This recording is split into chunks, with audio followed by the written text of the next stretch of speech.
Good morning बच्चों। तो हमने लास्ट क्लास में पढ़ा था, कौन से चैप्टर के बारे में पढ़ा था? जीवन की मौलिक इकाई यानी कि the fundamental unit of the life. ठीक है, इसके बारे में हमने बेसिक चीज़ें पढ़ी थी कि कोशिका होती क्या है वगैरह वगैरह जो चीज़ थी, उससे रिलेटेड कुछ चीज़ें और पढ़ी थी। ठीक है, अब ये भी पढ़ा था कि कोशिका किससे बनी होती है, कोशिका के अंदर क्या होता है, एक कोशिकांग होता है जिसको ऑर्गेनेल्स बोलते हैं। ठीक है, इसके साथ इसके तीन पार्ट और थे जिसको हम बोलते हैं प्लाज्मा झिल्ली, केंद्रक और कोशिका द्रव्य, यानी कि उसके तीन फीचर्स थे। ठीक है, अब जो तीनों फीचर्स थे उनके बारे में हमने देखा था। ठीक है, तीनों फीचर्स के बारे में मैंने बताया था कि प्लाज्मा मेम्ब्रेन्स होता है, न्यूक्लियस होता है या साइटोप्लाज्म होता है। इन तीनों चीज़ के बारे में पहले पढ़ चुके हैं। आज का जो टॉपिक है हमारा वो है प्लाज्मा झिल्ली अथवा कोशिका झिल्ली। प्लाज्मा झिल्ली और कोशिका झिल्ली दोनों एक ही चीज़ होती है, यानी कि प्लाज्मा मेम्ब्रेन्स और सेल मेम्ब्रेन्स दोनों एक ही चीज़ होती है, अलग अलग नहीं होती है। ठीक है, मैं बुक में से रीड कर रहा हूँ, साथ में आपको एक्सप्लेन करते हुए चल रहा हूँ। ठीक है, तो देखना, ये कोशिका की सबसे भारी परत होती है जो कोशिका के घटकों को बाहरी पर्यावरण से अलग करती है। प्लाज्मा झिल्ली कुछ पदार्थों को अंदर अथवा बाहर आने जाने देती है, अन्य पदार्थों की गति को भी रोकती है। कोशिका झिल्ली को इसलिए वर्णात्मक पारगम्य झिल्ली भी कहते हैं। देखो, मैं हिंदी में इसलिए बोल रहा हूँ क्योंकि इंग्लिश मीडियम वालों के लिए और हिंदी मीडियम वालों के दोनों के लिए हिंदी समझना बड़ा ईजी होती है, लेकिन अगर मैं इंग्लिश में रीड करता हूँ तो ये मान के चलना इंग्लिश मीडियम वालों तो समझेंगे, लेकिन हिंदी मीडियम वालों के यहाँ पे दिक्कत आने लग जाएगी, इसलिए मैं हिंदी में ही रीड कर रहा हूँ। ठीक है, तो देखो ये चीज़ ये कह रही है कि जो कोशिका झिल्ली होती है, सॉरी कोशिका झिल्ली या प्लाज्मा झिल्ली होती है, ठीक है, या प्लाज्मा मेम्ब्रेन्स बोल रही है, सेल मेम्ब्रेन्स होता हूँ, वो क्या होती है कि जो अपनी सेल होती है उसको आउटर सेल होती है, यानी उसको प्रोटेक्शन, यानी कि अगर मैं बात करता हूँ ये सेल होती है, इसको जो आउटर से होती है ना, ये प्रोटेक्शन देने के लिए ये जो होती है वो क्या होती है, हमारी सेल मेम्ब्रेन्स होती है। ठीक है, अब इसका काम क्या होता है कि कुछ चीज़ों को तो अंदर आने देती है और कुछ चीज़ों को ये बाहर जाने देती है, लेकिन ये इसकी मर्जी से होता है। ये जब ये लगता है कि इसको ये लगता है कि अंदर किसी भी चीज़ की या किसी भी चीज़ की नीड होती है तो इसको अंदर आने देती है, और कुछ चीज़ों को अगर इसको लगता है कि बाहर को निकालना है तो इसको निकालने देती है। यानी कि जो प्लाज्मा झिल्ली है या इसका बात करते हो प्लाज्मा मेम्ब्रेन से, इसका काम होता है ये एक तो इसके आउटर सेल होती है, बाहर की तरफ होती है, बाहरी परत होती है, बाहरी सॉरी आउटर लेयर होती है, इसका काम होता है कुछ चीज़ों को अंदर जाने का काम होता है, कुछ चीज़ों को बाहर आने का काम कर देती है। ठीक है, इसलिए इसको क्या बोलते हैं, वर्णात्मक पारगम्य झिल्ली बोलते हैं, या फिर बोल दूं परमेएबल मेम्ब्रेन भी बोलते हैं, क्योंकि ये ही डिसाइड करती है क्या चीज़ अंदर जाती है और क्या चीज़ नहीं आएगी। आगे हम पढ़ेंगे तो पता चल जाएगा। कोशिका में पदार्थों की गति कैसे होती है, पदार्थ कोशिका बाहर कैसे आते हैं, यानी कि अब ये कह रहा है कि ऐसी, जैसे ये तो मैंने बता दें कि ये जो सेल होती है, ये सेल होती है, इसके आउटर सेल में मैंने क्या बताया, इसके बाहरी जो आउटर लेयर होती है वो कौन सी है हमारे यहाँ, प्लाज्मा मेम्ब्रेन्स है। अब ये कैसे डिसाइड करती है कि अंदर क्या जाना चाहिए और अंदर बाहर क्या आना चाहिए। ठीक है, इसको कैसे पता चला कैसे होती है, तो आगे पढ़ते हैं इसकी चीज के बारे में। कुछ पदार्थ जैसे कार्बन डाइऑक्साइड अथवा ऑक्सीजन को कोशिका झिल्ली के आर पार विषण प्रक्रिया द्वारा आ जा सकते हैं। इस पिछले अध्याय में विषण की प्रक्रिया के विषय में कुछ पढ़ चुके हैं। देखो विषण प्रक्रिया क्या होती है, देखो विषण का मतलब होता है डिफ्यूजन के द्वारा। ठीक है, तो कोई भी चीज अंदर जाती है और बाहर आती है तो ये किस प्रोसेस के आती है, डिफ्यूजन के थ्रू आती है, या इसको बोलते हैं विषण प्रक्रिया द्वारा ये चीजें बाहर आती हुई जाती रहती है।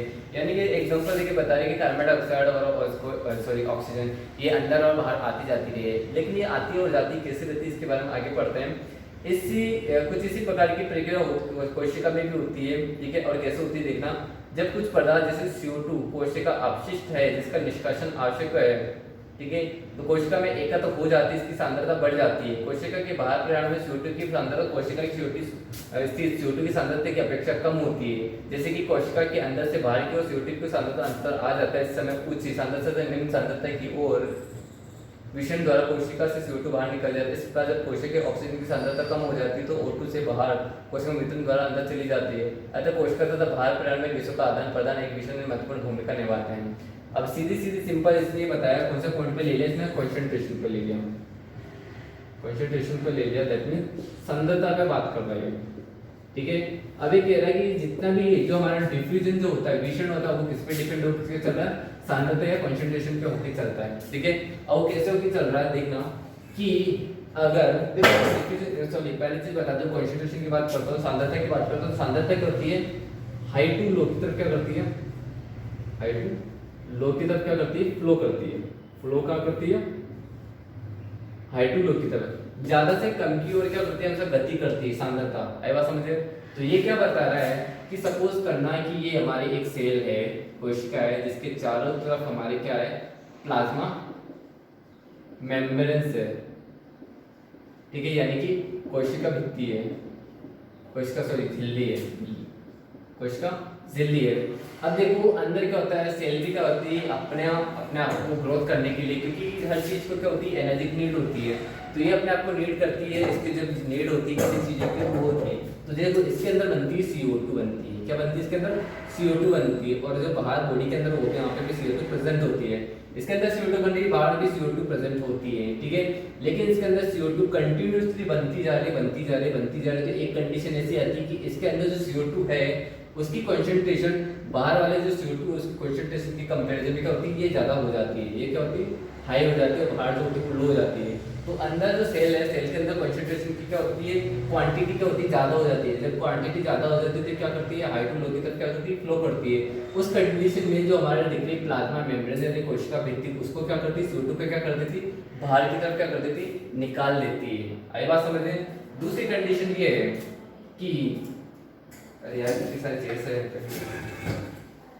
दूसरी कंडीशन ये कि वापस हमारे यहाँ पे सेल बना दी मैंने, इस बार बड़ी बनाई है, इसके चारों तरफ वापस क्या यहाँ पे प्लाज्मा मेम्ब्रेन है, यानी कि कोशिका झिल्ली है, ठीक है। अगेन क्या होता है अंदर O2 की क्या होती है नीड होती है, अंदर जाएगी नहीं होती, जैसे हम ऑक्सीजन लेते हैं कार्बन डाइऑक्साइड छोड़ते हैं, वैसे ही हमें क्या होता है ब्लड के, देखो हमारे जो ऑक्सीजन लेते हैं वो ब्लड के अंदर सप्लाई होती है, और ब्लड के अंदर क्यों सप्लाई होती है, क्योंकि सारी की सारी जो बॉडी के अंदर बॉडी के सारे पार्ट्स में कोशिका सप्लाई होती है, क्योंकि बॉडी सारी किससे बनी होती है सेल से बनी होती है, और सारे सेल्स को CO2 की नीड होती है, और जो O2 की नीड होती है, और CO2 क्या करती है रिलीज करती है, और जो CO2 रिलीज करती है जो निकालती है हम सांस के द्वारा वापस बाहर निकाल लेते हैं, तो क्या होती है बाहर O2 है, ठीक है, अब बाहर O2 है अंदर CO2 है, देखो अंदर तो O2 की मात्रा तो क्या होती जा रही है कम होती जा रही है, और CO2 की मात्रा बढ़ती जा रही है, ठीक है, और बाहर क्या हो रही है O2 की मात्रा तो क्या होती जा रही है ज्यादा, हम सांस लेते इसलिए ज्यादा है, और CO2 की मात्रा पे क्या है कम है, तो देखो जिसकी मात्रा क्या होती है ज्यादा से कम की ओर जाए, यानी कि O2 तो क्या करेगी अंदर की तरफ जाएगी, और CO2 क्या करेगी बाहर की तरफ आती है, ये दोनों प्रोसेस क्या होते हैं सेम टाइम पे चलते रहते हैं। आई बात समझ में।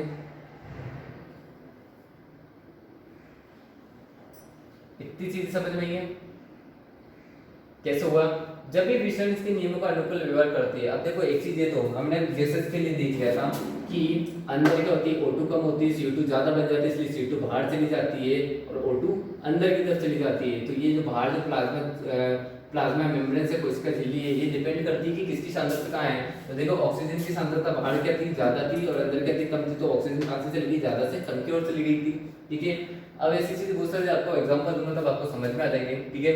आगे लिख रहा है कि वाटर है, ये जेल जो होता है पानी होता है, पानी भी इसकी तरफ फॉलो करता है, वाटर भी क्या करता है इसको ही फॉलो करता है। जहाँ सांद्रता ज्यादा होती है वो सॉरी जहाँ सांद्रता कम होती है, जहाँ ज्यादा सांद्रता होती है तो ज्यादा से कम की ओर क्या करता है वाटर भी क्या करने लग जाता है फ्लो करने लग जाता है। आगे बहुत सारे एग्जाम्पल आएंगे तो बता दूंगा मैं, ठीक है। आगे रीड करता हूँ जब जल भी विषण के नियमों का अनुकूल व्यवहार करता है, यानी कि वो भी इसका किसको फॉलो करता है यहाँ पे डिफ्यूजन के लॉ को फॉलो करता है, यानी कि हाई टू लो को, यानी कंसंट्रेशन पे चल रहा है हाई टू लो की तरफ क्या करेगा वो भी वही फॉलो करेगा। जल के अणु की गति जब वर्णात्मक पारगम्य में झिल्ली, ठीक है,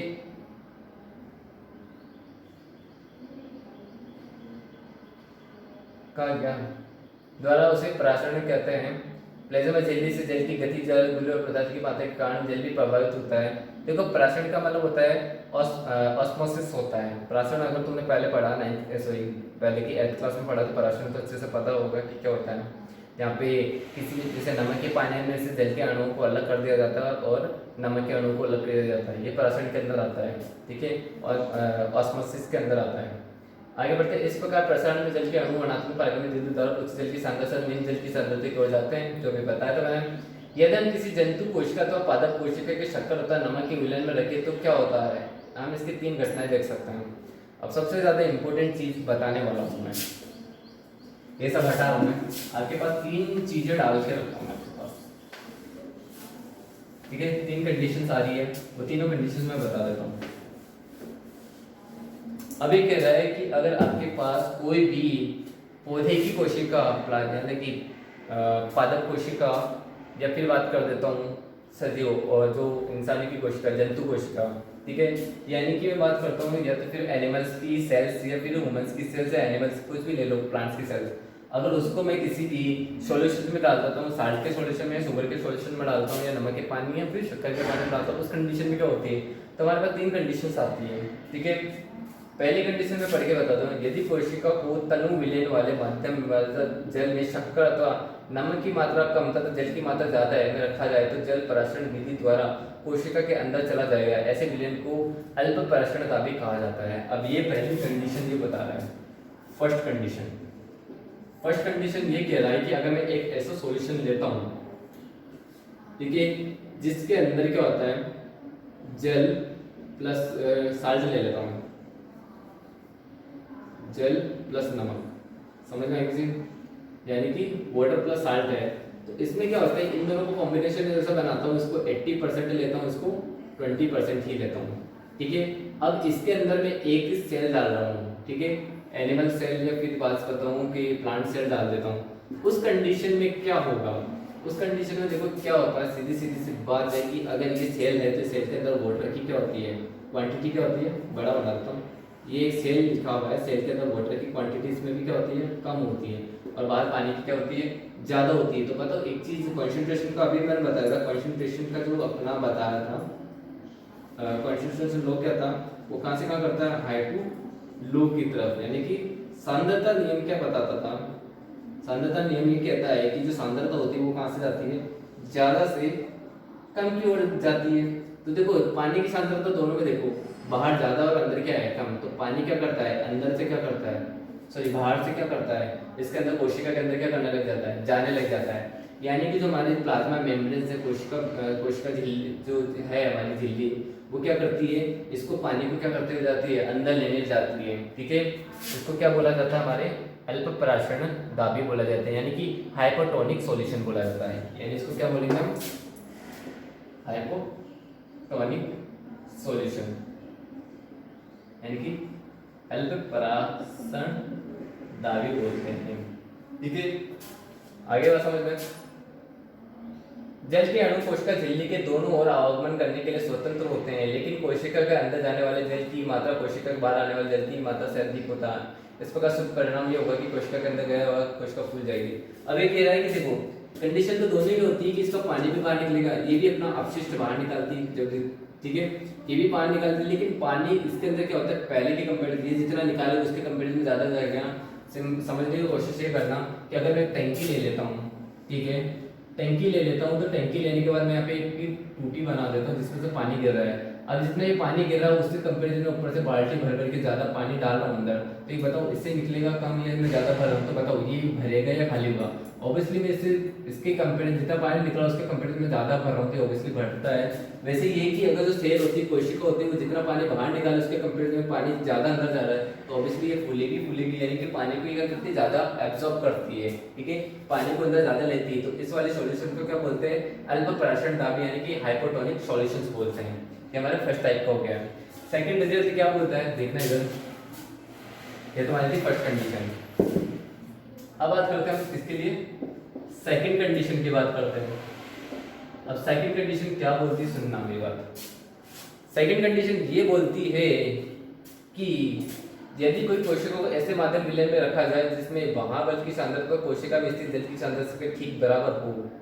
अब सिंपल सी बात है यार कि सेकंड कंडीशन ये कह रहा है, मैं एक ऐसा सॉल्यूशन लेता हूँ, ठीक है, किसका, जल प्लस नमक का ऐसा सॉल्यूशन लेता हूँ, और एक इसमें एक सेल डाल देता हूँ, कोशिका डाली, तो इसमें वाटर की जो सांद्रता है यानी कंसंट्रेशन है, और जो अंदर जो सेल है उसकी सांद्रता, इसकी वाटर की, दोनों समझना।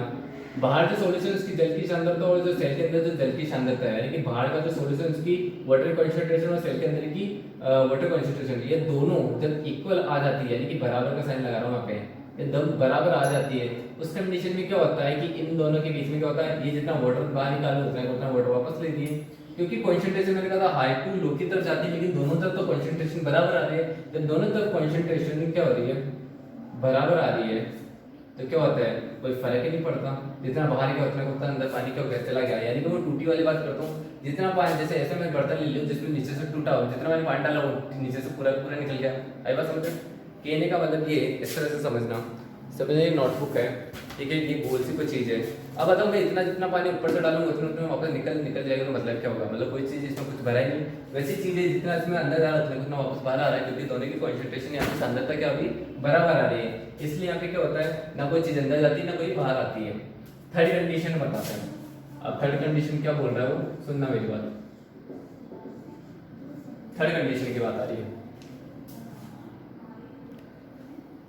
हमारी थर्ड कंडीशन ये बोल रही है, यदि कोशिका के बाहर वाले विलयन के अंदर के गोल से अधिक सांद्र है तो जल प्रसरण द्वारा कोशिका से बाहर आ जाएगा। ऐसे विलयन अति प्रसरणगामी विलयन कहलाते हैं।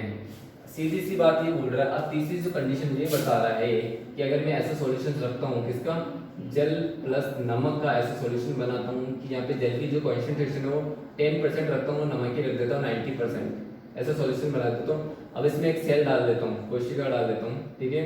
अब ये सेल या कोशिका डाल देता हूँ तो कोशिका के अंदर क्या होता है, इसमें जो वाटर है उसकी कॉन्सेंट्रेशन यानी इसकी सांद्रता बाहर वाले जल जो है सॉल्यूशन उसकी सांद्रता के कंपैरिजन में, इसकी तुलना में इसकी सांद्रता क्या होती है, ज्यादा होती है, इसकी सांद्रता कम होती है। तो इसका पानी क्या करेगा, बाहर की तरफ निकलेगा। अब इसका पानी बाहर की तरफ निकलेगा तो ये सिकुड़ जाती है, यानी सिकुड़ के बिल्कुल पतली हो जाती है।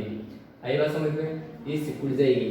तो ये सिकुड़ जाती है तो इसको क्या बोला जाता है, इस वाले सॉल्यूशन को क्या बोला जाता है, अति प्रसरण दाब कहलाया जाता है, यानी कि हाइपरटोनिक सॉल्यूशन बोला जाता है। इसको क्या बोलेंगे, हाइपरटोनिक सॉल्यूशन बोला जाता है। इसमें क्या होता है, किसी भी सेल का, देखो पहले वापस स्टार्ट देता हूँ, अगर सेल के अंदर वाटर जाता है तो इसको बोला जाएगा हाइपरटोनिक सॉल्यूशन। अगर सेल के अंदर वाटर नहीं जाता है, क्योंकि दोनों का कंसंट्रेशन बराबर है, तो उसको क्या बोलते हैं, नॉर्मल सॉल्यूशन। अगर ऐसी कंडीशन आती है कि सेल के अंदर यानी कोशिका का पूरा पूरा पानी बाहर निकल जाता है, इसको बोला जाता है हाइपरटोनिक सॉल्यूशन बोला जाता है। आया बात समझे?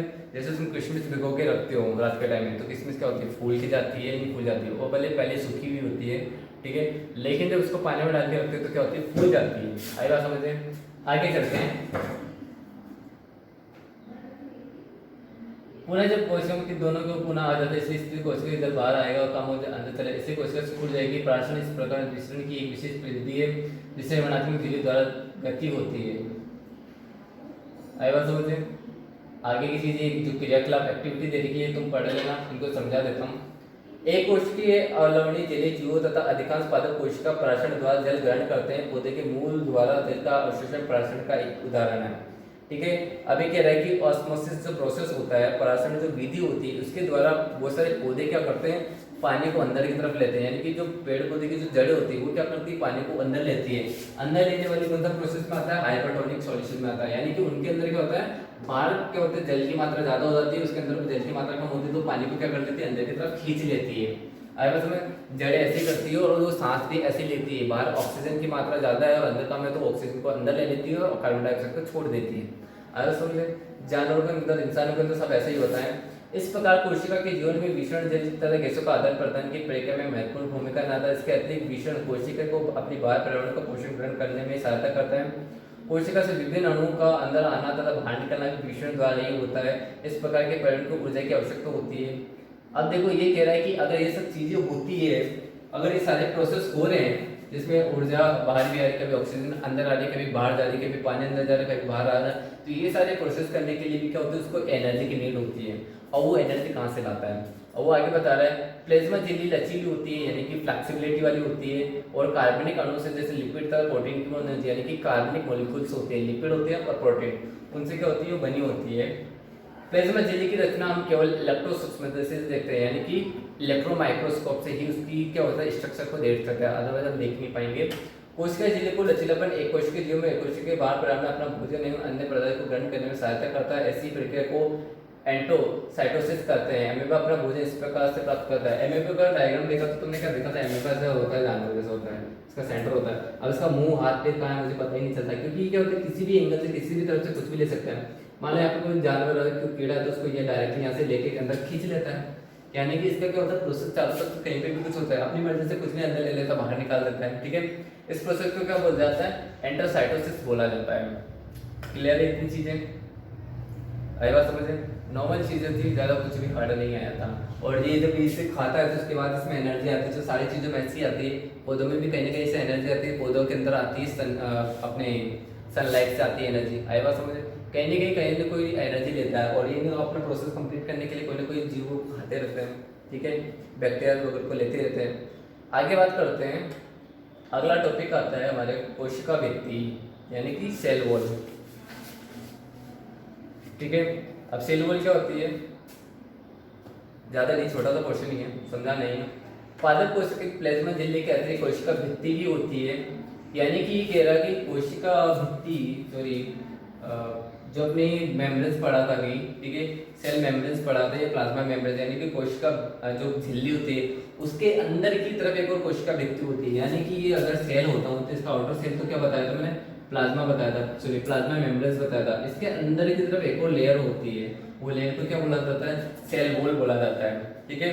पादप कोशिका भित्ति मुख्य सेलुलोज की बनी होती है। सेलुलोज एक बहुत जटिल पदार्थ है, पौधों का संरचनात्मक वो दृढ़ता प्रदान करता है। अब ये कह रहा है कि जो प्लांट्स होते हैं उनके अंदर की जो सेल वॉल होती है वो किसकी बनी होती है, सेलुलोज की बनी होती है।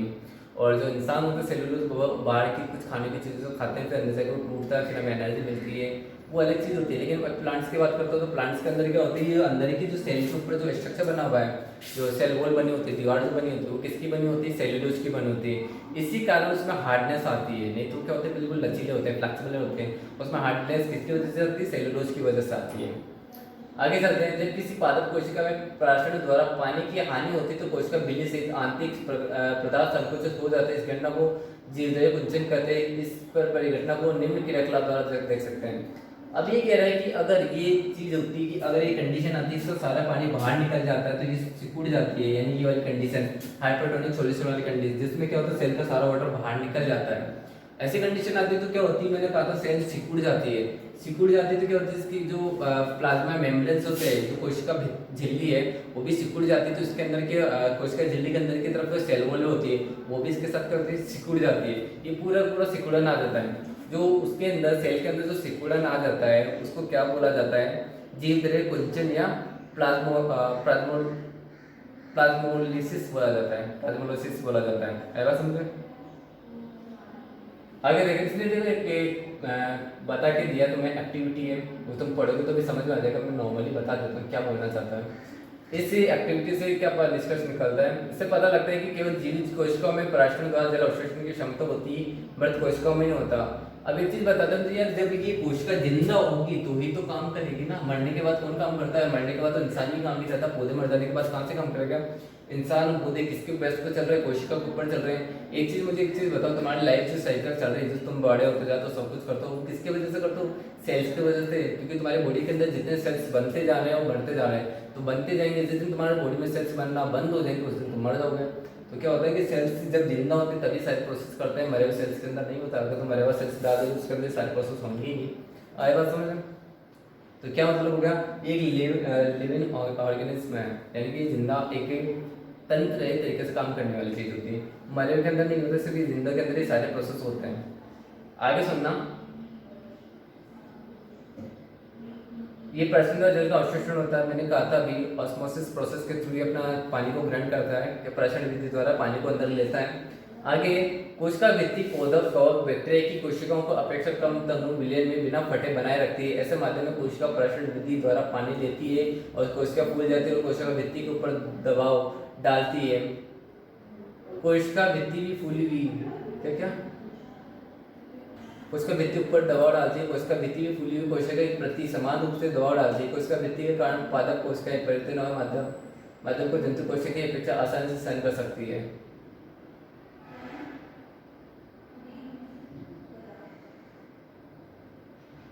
अभी क्या बता रहा है, एक छोटा सा ध्यान रखना, एक चीज हटा तो मैं आपको लास्ट चीज बता रहा हूँ मैं आपको।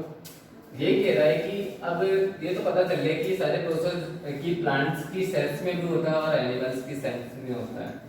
तो अब इन दोनों के अंदर एक और छोटा सा डिफरेंस ये है कि दोनों के दोनों ही, मान लेता हूँ दो सेल्स बना रहा हूँ, ये मैं बना देता हूँ प्लांट्स की सेल्स बना देता हूँ, ठीक है, और ये एनिमल्स सेल्स बना देता हूँ। अब दोनों में क्या डिफरेंस होता है, दोनों के दोनों नीचे अंदर क्या कर रही है, वाटर को एब्जॉर्ब कर रही है। किसके थ्रू कर रही है? किसके थ्रू कर रही है ये? ऑस्मोसिस। ऑस्मोसिस यानी कि प्रसारण विधि द्वारा ही क्या करिए, प्रसारण विधि द्वारा पानी को अंदर क्या कर रही है, लेती जा रही है। सिमिलर चीज जो हमारे एनिमल की है, जो जंतु कोशिका है वो भी क्या करती जाती है, पानी को, वाटर को अंदर की तरफ एब्जॉर्ब कर रही है। किससे? ऑस्मोसिस। दैट मीन्स प्रसारण विधि द्वारा ही क्या कर रही है, अंदर ले रही है। लेकिन दोनों अंदर ले रही है। अब देखो सबसे बाहर वाली तो होती है प्लाज्मा मेम्ब्रेन्स, दोनों के अंदर यानी कि कोशिका झिल्ली होती है, उसके अंदर क्या बताया है, कोशिका भित्ति होती है। अब दोनों के अंदर क्या होती है, अंदर की तरफ थोड़ी सी कोशिका भित्ति होती है। कोशिका भित्ति बोलूं या फिर इसको बोलूं सेल वॉल बोलूं, समझ जाओगे ना, दीवार होती है। अभी क्या करती है, दोनों के अंदर समझने की कोशिश करना। प्लांट्स की बात करता हूँ तो क्या होता है, ये प्लांट्स के अंदर वाटर जा रहा है, तो क्या होती जाती है, फूलती जाती है। अभी अंदर की तरफ फूलेगी तो बाहर की तरफ जो वॉल्स दिख रही है, इस पे क्या करेगी, प्रेशर डालती है। अभी बाहर की वॉल्स पर प्रेशर डालेगी तो अंदर पानी लेती जाएगी, तो बाहर ऑब्वियसली प्रेशर डालेगी। प्रेशर डालेगी तो जो हमारे सेल वॉल है वो वापस अंदर की तरफ वापस क्या करती है, प्रेशर डालती है।